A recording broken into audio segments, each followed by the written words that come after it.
Hello friends, তো আজ আমি আমার ডিনার বানানো শুরু করছি। প্রথমে আমি এখানে আলু ভেজে নিলাম। তারপর কড়াতে আমি এলাচ এবং দারচিনি লবঙ্গ ফোড়ন দিয়ে এখানে আদা, পেঁয়াজ, রসুন এবং কাঁচা লঙ্কা একসাথে বেটে রেখেছিলাম, ওগুলো কড়াইতে দিয়ে দিলাম। এটা যখন তেল ছেড়ে দেবে তার মধ্যে লঙ্কা গুঁড়ো এবং লবণ, একটু হলুদ দিয়ে দিলাম। তারপর এখানে কাঁচা মটরশুঁটিগুলো দিয়ে দিলাম। তারপর আমি এখানে যে সেদ্ধ করা আলুগুলো ছিল ওগুলো এবং ভাজা আলু সেটা দিয়ে দিলাম। তারপর পোস্ত, কিশমিশ এবং কাজু যে বেটে রেখেছিলাম সেটাও আমি দিয়ে দিলাম।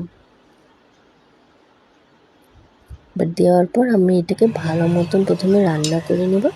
তারপর এখানে অ্যাড করব সয়া সস এবং একটু টমেটো কেচাপ।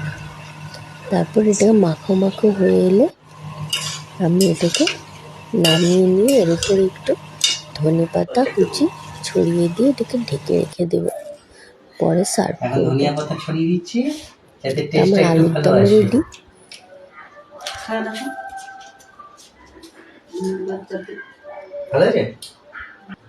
এবার আমি কড়াইশুঁটির কচুরি বানানোর জন্য প্রথমে পুরটা বানিয়ে রেখেছি কড়াইশুঁটির। এবার এই ময়ামটা বেলে নিয়ে ময়াম দিয়ে রেখেছিলাম নুন, চিনি এবং ঘি দিয়ে। সেই ময়দার লেচি কেটে নিয়ে এবং ছোট ছোট বল মতন বানিয়ে পুর ভিতরে দিয়ে এগুলোকে আমি বেলে নিচ্ছি একটা একটা করে।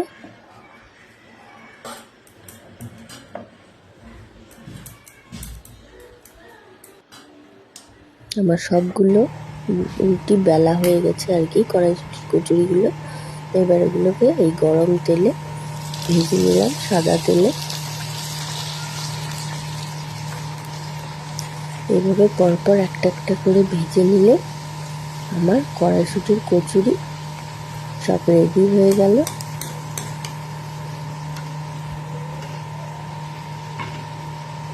এইভাবেই আমি সবকটা কড়াইশুঁটির কচুরি ভেজে নিয়েছি। এবার এটাকে আমি সার্ভ করলাম এইভাবে। তো চলো বন্ধুরা, টাটা।